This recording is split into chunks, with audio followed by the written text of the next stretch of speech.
Ever wonder when storytelling became more about politics rather than just being an intriguing narrative for the hell of it? A story that's just fun, invoking curiosity and fascination, regardless if it takes liberties with its historical source material. Look no further than Ubisoft's new AAA title, Assassin's Creed Shadows, because wow.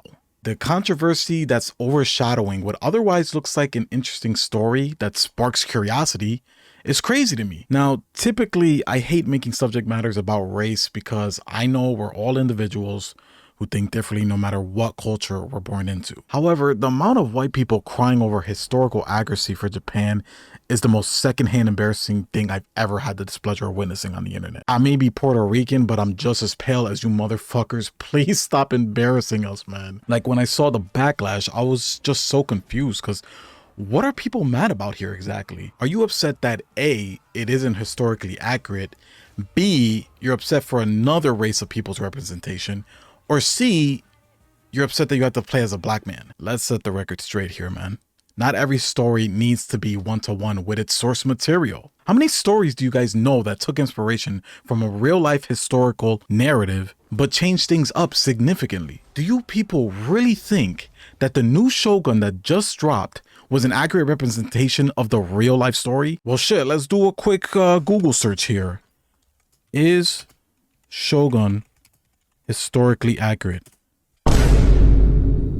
Oh, wait a minute. And I quote, no, it's not an accurate retelling of those events. So please explain this to me, internet.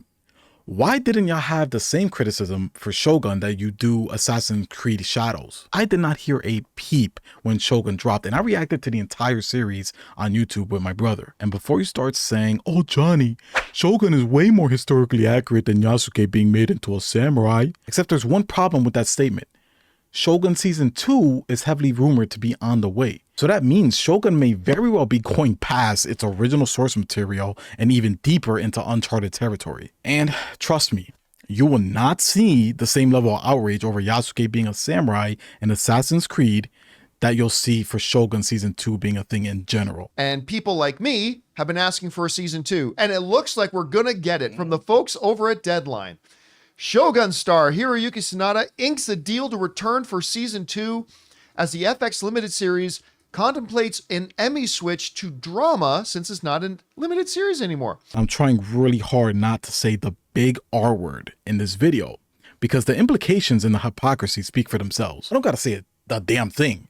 The facts are just there. I'm just speaking the facts. I never played Ghost of Tsushima either. However, that seems to be the game people want this new Assassin's Creed to be.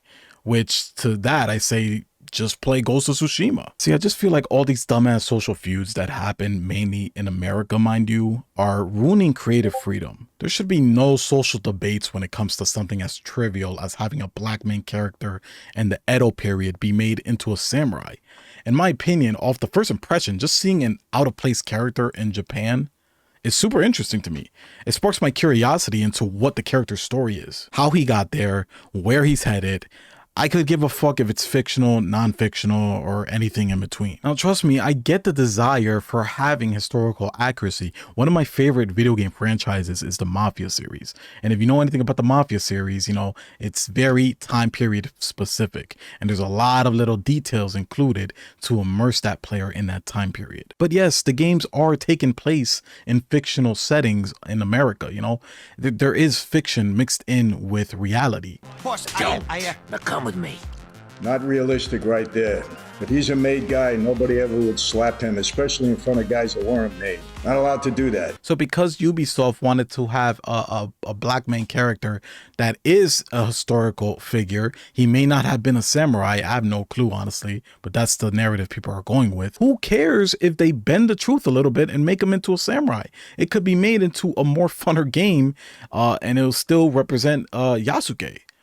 Like, it really just doesn't matter is my point. It's such a nothing issue. I hear that Assassin's Creed has bent the truth in historical representation before in the series. So if that's the case, if that's true, then this is nothing new. So, I mean, I don't know, man. That's all I really had to say about this whole thing. It was bothering me a little bit because everyone is on the side of this is bad because of this, that, and the third. The only issue I have here really is the pricing. Y'all see those prices? The pricing? Bro, that's what y'all should be talking about. I don't even know why you're talking about Yasuke being a samurai when the fucking game is like $130. Like, yeah, you're fighting the wrong fight here. Your biases and prejudices are blinding you from the fact that this company is robbing people, bro. That's the craziest thing to me. This is no DEI agenda for all you weirdo conspiracy theorists out there trying to make it that. This is simply a company making a controversial move to spark curiosity and debate. Because otherwise, no one would be talking about another run-of-the-mill samurai ninja game that's been done plenty of times before.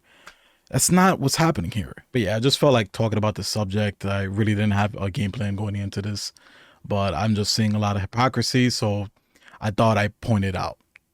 But that's it. That's all I got for you now. Peace.